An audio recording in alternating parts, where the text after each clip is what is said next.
Genoa, a busy city by the sea in Italy, was full of ships that traveled to many lands. The year was the 14th century, and the city's port was lively and crowded. The people in Genoa saw ships arrive from distant places with goods and stories. Sailors talked of far-off lands and spoke languages that many did not know. Some young boys, hearing these tales, wanted to see the world themselves.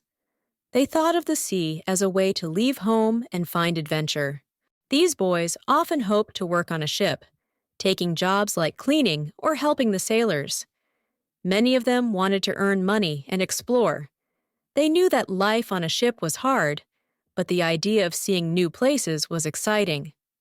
One boy who dreamed like this was Cristoforo Colombo. Cristoforo, who we call Christopher Columbus, was the son of a wool weaver, meaning his family made cloth from wool. From a young age, Columbus watched the ships in the harbor, hearing the sailors tell tales of what they saw. Columbus's father was not rich, so Columbus hoped to travel for work. By the age of 10, Columbus had taken his first trip at sea. He started learning about the ocean and the way ships worked, preparing to see new lands. Soon, Columbus knew that he wanted to make a life out of sailing, so he worked hard to become a skilled sailor. Columbus became stronger and braver with each trip. He liked the feeling of freedom that came with life on the open water. He thought that someday he might sail far away and find places people had not seen before. Columbus's dream was to explore as many new lands as possible, going further than others. As a young man, Columbus moved to Lisbon, a city in Portugal where many sailors lived. He was eager to learn about ships, maps, and new routes across the sea. Lisbon was an important place for sailors and explorers. Columbus met others who, like him, wanted to discover unknown lands. He began to study the science of the sea, learning from the best teachers and mapmakers in Lisbon. During this time, Columbus also met his brother, Bartholomew, who shared his dreams of discovery. Together, they practiced making maps. A map can show where countries, seas, and rivers are located. Columbus and Bartholomew learned to draw detailed maps of the oceans. They became skilled at reading maps, which helped Columbus plan future trips to unknown lands. Columbus also learned about stars and tools used to guide ships. He studied an instrument called the astrolabe, which sailors used to find their location at sea. With the astrolabe, a sailor could look at the stars and tell which direction they were going. This knowledge made Columbus feel prepared for longer trips. Columbus wanted to use his new skills to reach places that people from Europe had never seen before. He believed he could find a way west to reach Asia. At that time, many people hoped to find a faster way to reach Asia. They knew it was a place with silk, spices, and gold, but the known paths to Asia were long and full of danger. Columbus thought that traveling west across the sea could be a better way to get there. He knew his studies and new skills would help him plan this journey.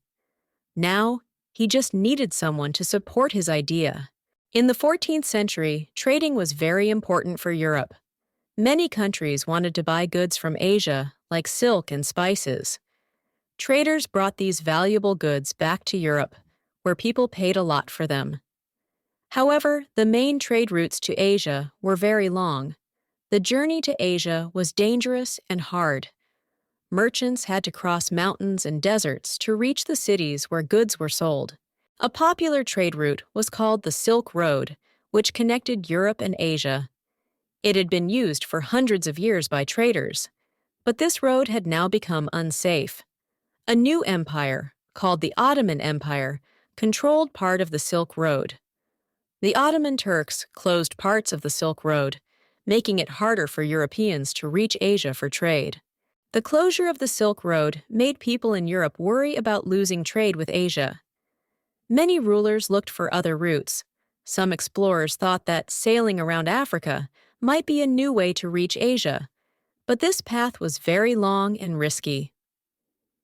In 1488, a sailor named Bartholomew Diaz went around the tip of Africa, but he found that this way took too much time. After Diaz's journey, people started to think of another idea: sailing west across the ocean. Columbus was excited by this idea. Columbus believed he could reach Asia by traveling west. He thought this route might be faster and safer than the other routes. With his skills in map-making and sea navigation, Columbus felt he could plan this new route. He hoped someone would support his journey. Columbus first went to Portugal's king with his plan to reach Asia by sailing west. He asked the king to fund his journey, but Portugal's advisors thought the trip was too dangerous and that Columbus would fail. They said no to his request. Columbus did not give up. He believed strongly in his idea, so he decided to try his luck in Spain. When he arrived in Spain, Columbus met Queen Isabella. She listened to his plan with interest. Spain wanted to find new trade routes. The Queen thought Columbus's plan could help Spain become richer and more powerful if it worked. But she needed time to decide. The Queen spoke to her advisors, who also thought the plan was risky. Columbus waited, hoping for good news. At first, Queen Isabella did not agree to fund the trip. However, Columbus found new supporters who helped him make his case again. Finally, in 1492, the Queen and King Ferdinand decided to support Columbus. They gave him 3 ships and money for his journey. Columbus was very happy. He promised to claim new lands for Spain and to bring back riches if he found Asia. Columbus made a deal with the king and queen. They promised him titles and a share of any profits from the journey. Columbus would be called Admiral of the Ocean Sea and would get 1/10 of all the wealth he found. He felt proud and excited as he began to prepare for his journey, ready to explore the unknown and make history. Columbus prepared 3 ships for his voyage: the Nina, the Pinta, and the Santa Maria. He hired sailors and other workers to join him. The crew included experienced sailors, as well as barbers, cooks, and even a doctor to keep everyone healthy. On August 3, 1492, Columbus and his crew sailed from Spain, ready for an unknown journey across the ocean. Life at sea was hard. The sailors faced storms, strong winds, and days without seeing any land. The ocean seemed endless.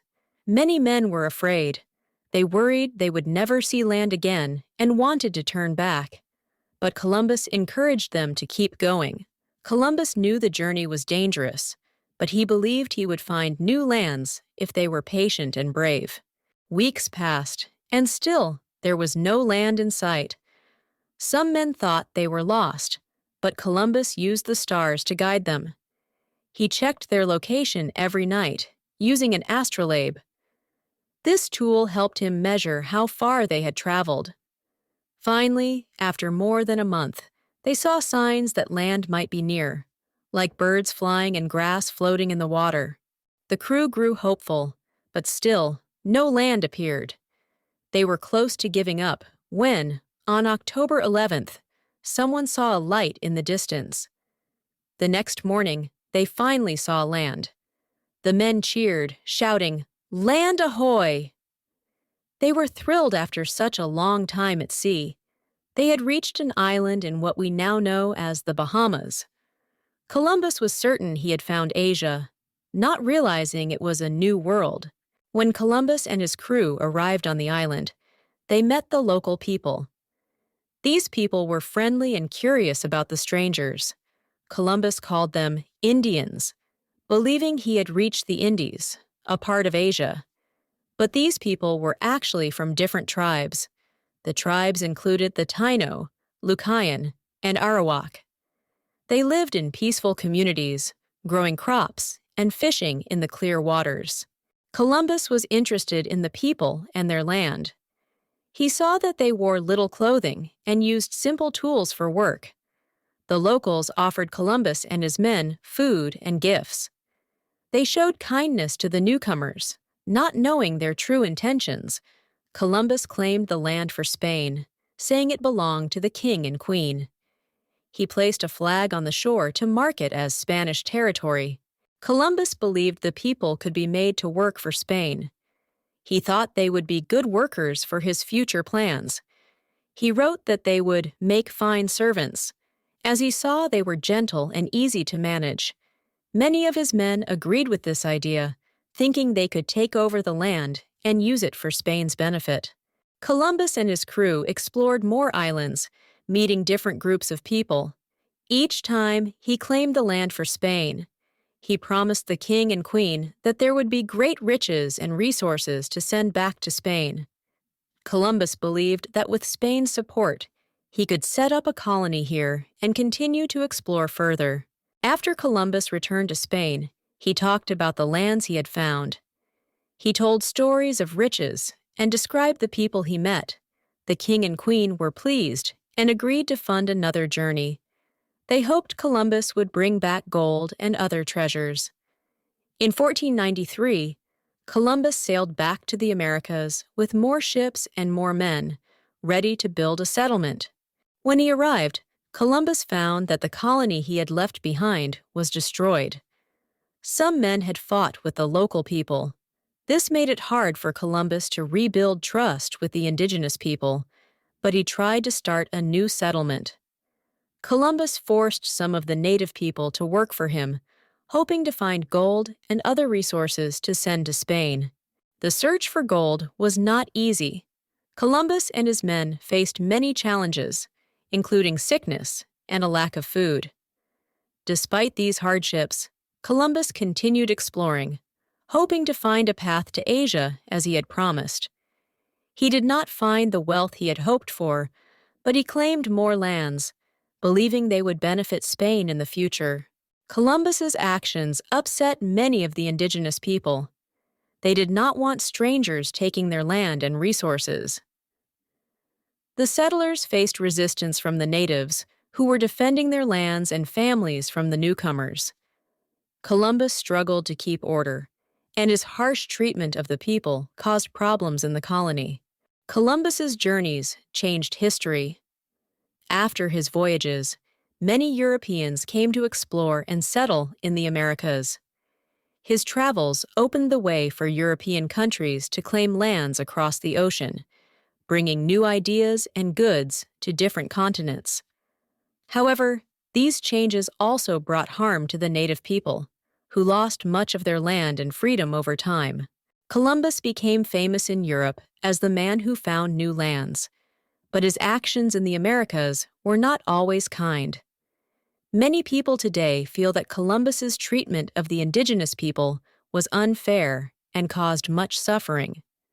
Some think of him as a brave explorer, while others see him as someone who brought pain to many people.